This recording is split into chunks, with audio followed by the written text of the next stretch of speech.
Who are college football's blue bloods? Now, I know this isn't the format you're used to seeing me in. There's no green screen. It's not a short form video. We've got our Cardinals flag on full display in the background, which I'm not even a Cardinals fan. It was just gifted to me by a friend because my wall was barren. But we've got the magazine, the preview magazine up in the corner. Sold out all the physical copies of those. But if you wanted one, you can still get one. 99 cents digital copies. So that's pretty cool. But that's not the point of this video. The point is to figure out who college football's blue bloods are, which is something that people seem to care a lot about. And I get it. If you lose a game any given week, you can just say, oh, we're a blue blood. We're one of the best teams, which is, a great argument. More power to you. But it's never something I've been too crazy about. But that's what we're going to do today. We're going to try and figure out who college football's blue bloods are. So, first things first, what does being a blue blood even mean? And so, in a very cliche, stereotypical way, I found some definitions online that we're going to read.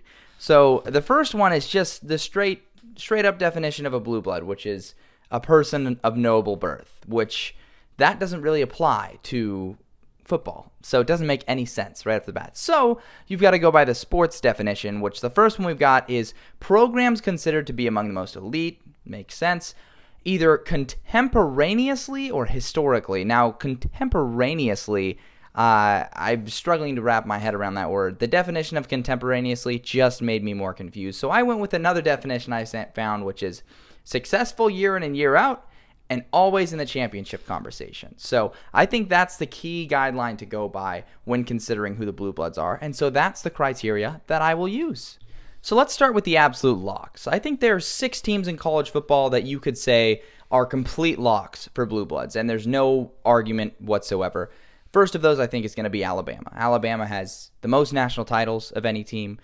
They have 950 wins all time. They've been dominating the sport across all of college football. Not necessarily dominating, but they've been a dominant force. You get it. This last run by Saban has just solidified their spot. I think Alabama is a clear lock. I've never seen anyone disagree unless they're an Auburn fan.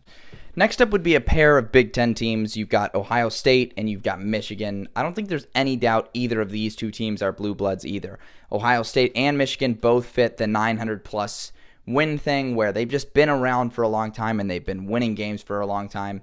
Ohio State has 8 titles. Michigan has 11. You could argue that a lot of those shouldn't have been national titles, but I made that in a separate TikTok video. Maybe I'll make a video like that on here because there genuinely are a lot of titles that teams have claimed that I don't think are all that legitimate. Ohio State has at least 4 of those 8 national titles that I don't think are that legit, but they have been so great for so long that I think they're easily a blue blood. So there's 2 Big Ten teams that I think are easily locks. Then the Big 12 representation, I think Oklahoma's a lock. They have 7 titles. They're also in the 900-win club. And another team that I think is just essential when you're talking about writing the college football story and college football history. And the other ones, I think, Notre Dame and USC. And I think those are also very easy for me because for USC, they're the kings of the West Coast. No other team has dominated as much as they have out there. They have 11 national titles. They're just shy of the 900 win mark. So if you're really picky, maybe you could choose that to single them out. I'll never get mad at you if you get really picky. If you wanted to say there was only 2 blue bloods and they are Ohio State and Alabama, have at it, But I think USC really belongs there because they're the prominent team in the West Coast. And then Notre Dame. I think Notre Dame's just a really unique culture and a team that's been around for so long. Also in the 900 win club. 11 claimed titles, which is the same as Michigan and USC.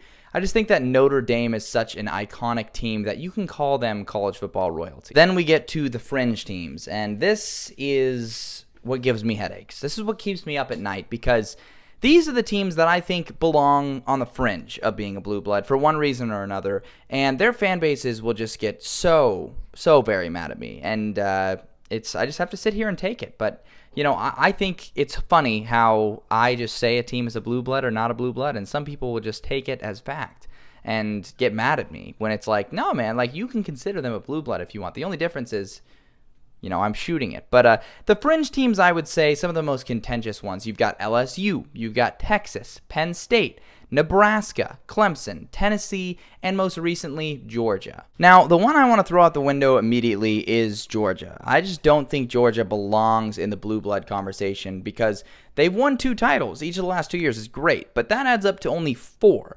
And they had basically one other era of college football in like the 70s. I'm not going to look it up, where they won a couple more titles, which is great for them. But when I'm talking about a blue blood, a team that is always in the championship combo, there are years where Georgia is kind of a laughing stock. Not necessarily terrible, but kind of known, maybe what Michigan was a few years ago, where before Harbaugh came into town, where they were still solid, but they just weren't ever legitimate title threats. So I think you can just throw Georgia out the window. I wouldn't consider them a blue blood. I think that's recency bias, and that just goes against everything that being a blue blood really stands for. Next up, we have two teams that are somehow even more contentious than Georgia, which surprises me. And it's two Orange teams. They played in the Orange Bowl this year, which was the orangest bowl in bowl history, Tennessee and Clemson. Now, I say Tennessee has the stronger argument of the two teams. Clemson has a little bit of Georgia-itis where they've won a couple titles recently, and people say they're a blue blood. Well, they haven't even hit 800 wins all time, which I think is significant. But the main thing that holds back both Clemson and Tennessee, in my opinion, is neither one has ever won the Heisman. Now, you can call that, whatever you want. Semantics, a dumb criteria. I think it's a valid criteria. I think that in order to define yourself as one of the nation's premier programs, it just makes sense to win the premier award, which is the Heisman Trophy. That just works in my brain for some reason. And every other team I've mentioned so far has done that. Every team I will mention has done that, except for these two. So I think it's valid. Obviously, a lot of people disagree on how legitimate the Heisman voting is nowadays, and you could argue that some Clemson players like Trevor Lawrence and Deshaun Watson have been snubbed in the past, and that's out of their control. But, throughout however long their programs have been around, both definitely 100+ years, you have to break through at least one of those years, in my opinion. So I have no problem eliminating them just based on that principle. Next up is a team that I've procrastinated talking about a little bit, and it's the Nebraska Cornhuskers. Shout out Michael Donahue, who's a known Nebraska Cornhuskers fan. A lot of people got really mad at me for excluding them when I talked about, who the Blue Bloods are in the past. And for Nebraska, I just look at them as a program and I say, okay, they have their 2 titles they won in the 70s. And then they have their 2 titles they won in the 90s. And those are, undoubtedly pillars of college football. And those Nebraska teams meant a lot to the sport. And they won a lot of games and they had a bunch of, top finishes and whatnot. But you just take away that, and what is the Nebraska program outside of after the 90s? When the second you hit the 2000s, Nebraska's had, I think, 1 top 10 finish. They just have become very mediocre. And then you go and look at before the 70s, in the 60s and the 50s, all back in the time where college football was sort of getting built. And it just feels like there's not the level of success I need to see from a blue blood.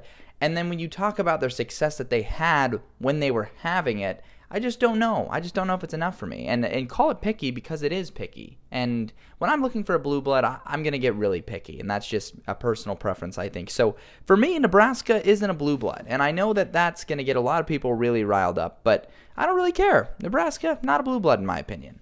Then we've got a team like Texas, and I really like Texas. I went to Austin this last year, and I went to a Longhorns game, which was really awesome. First time I had ever been down there. Shout out Texas. I'll probably go back to another Texas game sometime.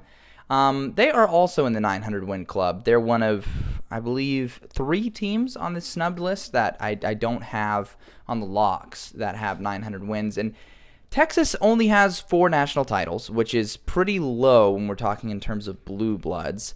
And they have just kind of struggled in recent memory, which leaves a bad taste in the mouth. But I do think the Longhorns are really iconic. I mean, this and this are like the 2 most iconic hand gestures in sports. I mean, they made a rule that you can't do this, and only Texas, which I think is stupid, by the way. That's really dumb. But I just think Texas is very iconic. So if you wanted to put them as a blue blood, I wouldn't get upset at you. I know Oklahoma fans probably would. But I don't know. I feel like Texas, it should just stay fringe. I don't have a necessarily a definite opinion. Then you've got a team like Penn State, which Penn State gives me Notre Dame vibes sometimes. They've got a lot of tradition, very simple but iconic uniforms, just a long, rich history. The only difference is Penn State has only parlayed that into 2 national titles, which when I'm talking in terms of blue bloods, I don't care how many wins you're getting. They got 920. I don't care. you only won 2 national titles, which just does not seem to be like, if you've been in the championship combo, let's look, ever since 1889, which is when Penn State football started, and you've only won 2 titles? No, Penn State, not a blue blood. This one's pretty easy. Now, the final team we have on this list is LSU, and LSU is one that really intrigues me again because they have 4 national titles, which I think is, relatively low in terms of blue bloods. It's the same as Texas. However, their titles are kind of spread out, and their stretches of success are spread out enough that it gives me a little bit more faith in how good they've been. I mean, the only era in which LSU wasn't like really, really good to like elite was like 1930s and prior. Outside of that, they have been a true staple of college football, and I think they are really iconic, and I feel like I'm a sucker for being iconic, but LSU is another one of those teams that I feel like I would slip up there just because of how iconic the Tigers have been. And I mean, a lot of their recent runs in the 2000s, I think they've really secured a bid for being a blue blood. But for me, LSU is another team where if you told me you didn't think they were blue blood, I wouldn't even really need an explanation from you. I'd be like, okay, I understand. But the Tigers, I think, definitely have an argument, as good an argument as any of these fringe teams, which, to be fair, if you were to put any, and even if you put all of these fringe teams as blue blood teams, I wouldn't get mad at you. It's such an arbitrary way of arguing things, like who's a blue blood, that I think there's no necessarily wrong answer. And that's why I think it's so funny when people get so fired up about the blue blood conversation. It's just such a subjective thing, in my opinion, which is subjective in itself. So those are my blue bloods. They are, but it can fluctuate. But Alabama, Ohio State, Michigan, Oklahoma, Notre Dame, USC are my locks for blue bloods. And then we're going to throw Texas and LSU a bone to make that 8 blue bloods in college football. But I'm curious to hear what you guys think. Do you think those are the blue bloods? Do you think I'm just crazy? Are you here from Boston College Twitter? Because I know those guys do not like me. Sorry, Boston College, you're not a blue blood either. But let me know who you think the blue bloods of college football are, and what's your main reasoning? What do you think the best criteria is for determining who the blue bloods are? I'd love to hear your guys' thoughts, but this is the first video on this channel, so hopefully get some more up there. Go ahead and smash the like button, subscribe. You could be one of the first subscribers on here. That'd be pretty cool. But yeah, thank you guys. I'll see you around.